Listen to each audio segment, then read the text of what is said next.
14 দিনের দীর্ঘ লড়াই শেষে আজ মঙ্গলবার সকাল 6টায় মারা গেলেন অভিনেত্রী রিশতা লাবণী সীমানা। বঙ্গবন্ধু শেখ মুজিব মেডিকেল বিশ্ববিদ্যালয়ে মাত্র ৩৯ বছর বয়সে শেষ হলো এই অভিনেত্রীর কর্মময় পথ চলা। গত ২১শে মে রাতে হঠাৎ সীমানা অসুস্থ হয়ে পড়েন।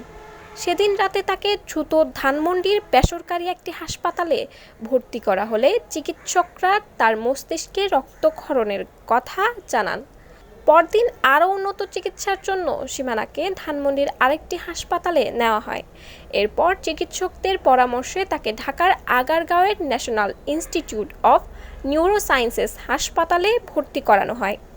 এরপর কয়েকদিন নিউরোসায়েন্সেস হাসপাতালেই চিকিৎসাধীন ছিলেন সীমানা। গত 25শে মে এই হাসপাতালেই তার মস্তিষ্কে অস্ত্রোপচার করা হয়।